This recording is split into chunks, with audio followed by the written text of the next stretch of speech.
Going from that, you started, your first meet had like 30 people, you said, like nobody showed up, okay? Mm-hmm. What did you do different from that first meet to your next one that had over 1,500 people?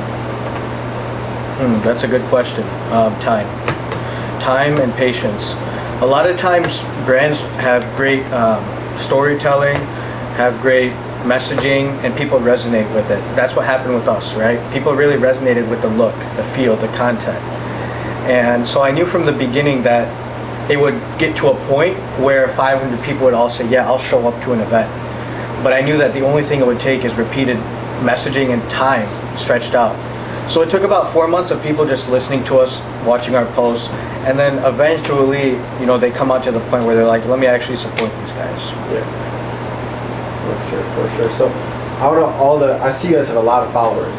How many of those are like dedicated fans that come out to all your meets? Dedicated fans. Like that you talk to or interact with on like a kind of decent basis? That's a great question, man, because I've met so many people in this industry just from like they're reaching out, they're supporting. And honestly, Musa talks to a lot of these people now too. And because what we did was we built up this whole team in-house of everyone that's at the shop has a Quattro account, right? I noticed that. Yeah. So Quattro Connor, yeah, you got like 7 of them. And he's a great videographer for us. We have Quattro Beard, Quattro Adam, I think. A lot of Quattro. Yeah, you got James, you got Gianna. You know about Gianna. Gianna's like I was looking.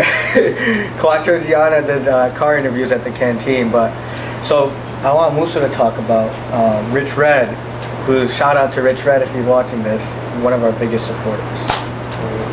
Yeah, I kind of got involved when I was teaching before this. Okay. And I met Art through my brother, and he was involved with Quattro Labs first.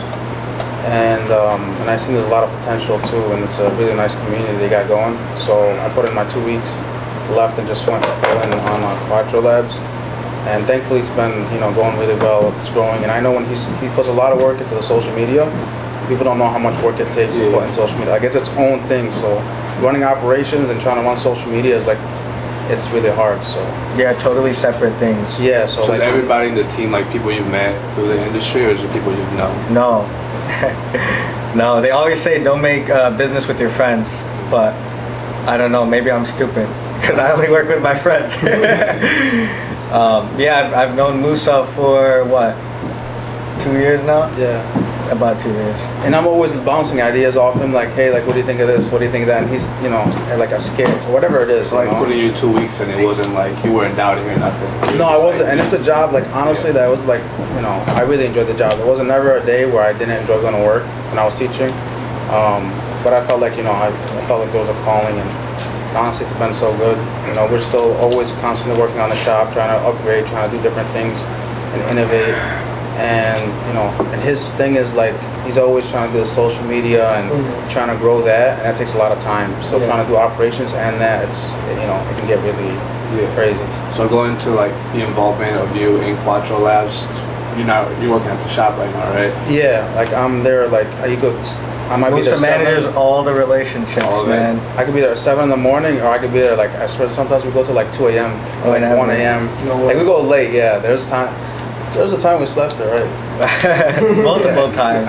Yeah, he's like, I was pulling up in the shop and he was sleeping, and then I just whipped the garage door open and he hasn't slept yet. Like he's like exhausted. I was sleeping there. Look, it was a long night and we had a customer coming in at like 7:30 in the morning, and so I said, you know what? Instead of driving home, I'm just gonna lay on the couch for 10 minutes till this guy comes here. It's already 7 o'clock, and so I'm laying there.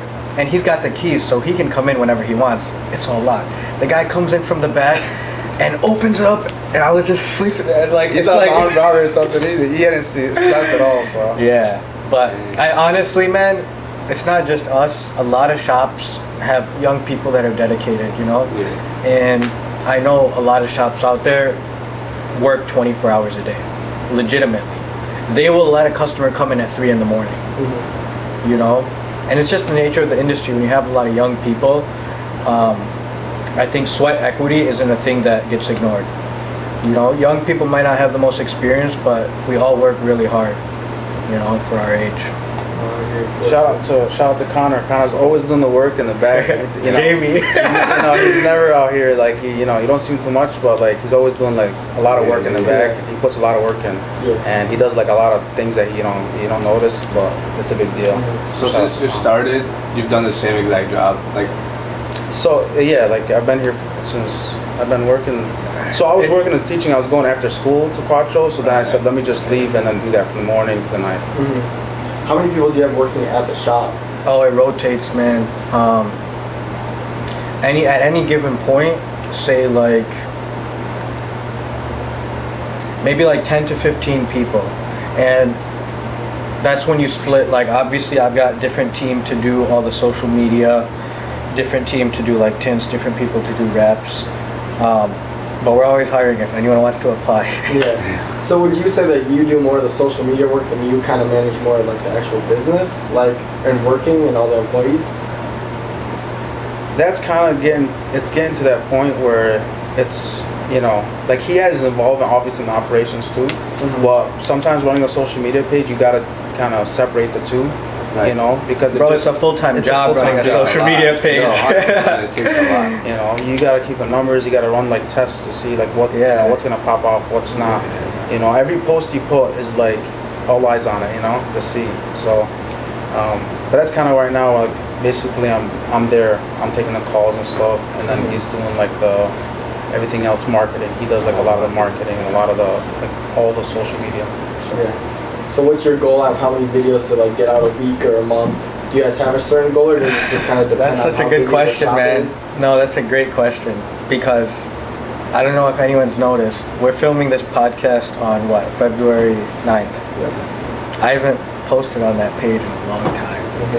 And you saying that to me right now just makes me think about what did I say my goal was? Well, my goal is always 30 minimum a month. But we are, like I said, the team's constantly changing, and part of that change means there's periods of time where I sit back and I'm like, what's the next wave of content that I'm gonna make? Because if you actually look at our page in detail, you'll notice every 3 months the content switches up, the angle, right? And we went from like street videos to car meet videos, was all car meet videos, and then we went to this like skits in the studio with the girls and like the tests of the trunk. And so I just finished off that period of time where I'm looking back now and I'm saying, what's the next type of content going to be? And I got an idea now what it's going to be, and we have a whole new editor, but now I'm going to get back to about 30 a month starting from next week, 30 every single month. And like one tidbit for everyone that wants to learn about social media is it's all about consistency.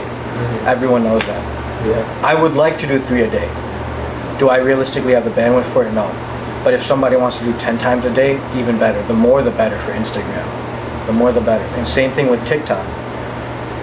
And we've scaled so many accounts. We've scaled a plumbing account because I have a plumbing company. We scaled that in like 2 months to 30,000. A house cleaning account. House cleaning got to 60,000 followers. So the algorithm's all about consistency. Yeah. So you're saying you have 2 other businesses you run with Quattro. How involved are you with those, or how do those work? Just a quick little summary. Yeah, I mean, they're not super involved. There's no brand building, there's no storytelling, none of that. Those service-based companies like that are simple to make. Anyone out there could do it. And once they're running for about a year and you have a good team, the leads just come in and people just call it. I'm not shooting videos of us cleaning houses and making a brand around it. Yeah, so like when it comes to that though, is it like you're the plumber or you're getting the leads and then you're like such a good question. Getting a call. Everybody's first question, they look at me like, you do plumbing? Yeah. But no, I got a good team of technicians, man. And I basically just manage like operations, marketing, make sure that we're getting enough customers. Yeah, so someone calls and you're like, all right, John, go. That's literally what it is. That's exactly. He needs his sink fixed or something. Well, he does. He's being humble. He actually does a lot of the stuff too. Like he knows how to do like decals and everything. Like this guy will pop up randomly on a 7 p.m. and you find him doing like a random job and so he gets his. Well, sometimes I go out there. Sometimes I do. Or if there's like no one's available, you'll just tough it out. Yeah. Well, look, man. So we live in Michigan, and Detroit's. Some parts of Detroit aren't that safe to go out at 11. Okay, sorry, but it's the truth. Yeah. So if there's like one guy going at 11 p.m., I'll make sure like, hey, he needs 2 people with him, I'll go. You know, so I'll do things like that. But I always post this back on my Instagram is anytime someone's starting a business, it's so important for you to actually go out there and do the job yourself before you tell someone else to do it. Because that's the only way that you learn what he's going through when he's actually doing the job and you don't sound insensitive. Okay? Take plumbing. My plumber goes for a toilet to unclog a toilet and he comes back and calls me and says, hey, it didn't work. It's still, you know, clogged up. And he tries explaining to me, but it's not me, it's because the toilet is this, that, and you know, the toilet has to be replaced. At the end of the day, the customer is going to call me and say, hey, he couldn't do the job. Now, how am I actually going to understand why it didn't go through and just take his word without having done it myself? So it's that's why it's important. But yeah, I do try to go out maybe once a week. I'll do some jobs. Not to mention the 3 a.m. lights. And like 3 a.m. lights. In the 0 degree weather. Have you guys seen that video? Yeah, it was like At the canteen? food truck or something. Oh no. No, on the food trucks. Oh, okay. In Dearborn, man, this guy got the craziest picture.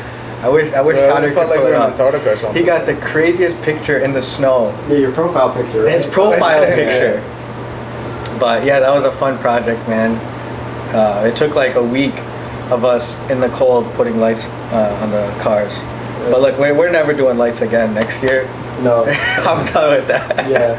Was that a hard thing to do? I saw that this year lights were kind of a thing. I did that like 2 years ago on my truck. Yeah, what do you And then think? all of a sudden this year, I see everybody doing lights. So, Right, it became big this year. Yeah. Yeah. What did you think of the lights? Bro, it was freezing those days. I mean, it has to be outside and it's gonna be in the cold. Right. We'd be there like when the people leave, obviously, like around like 10 or 11 p.m. and go like, bro, we stayed till like 6 a.m. I think we stayed till 6 a.m. Oh And yeah. then we were at home. But we had to like, we probably cut like 1 million pieces of tape. And we It is learned about freezing. electrical stuff along the way because Yeah. everybody would shut the door on their damn wires Mhm. and call us back that my lights aren't working. So we learned how to splice and we got splicer. Everything. That's why I'm And like, I said, at one point, like 3 weeks into doing lights, I just looked at everybody and I went, yo, can I swear on you? Yeah. I was like, what the fuck are we doing? We're not electricians. We're sitting here splicing cables for people and getting electric tape and like learning the difference between a copper wire versus this type. I'm like, yo, don't we take cars? Yeah. At this point, it's time to start another business, right? Bro, and I sat there for a minute. I said, yo, like, I couldn't do Really, electrician. we're gonna get the honest electricians out here next. Oh my God, you'd be surprised if working on it. There you Working on go, it. there you go. That's good.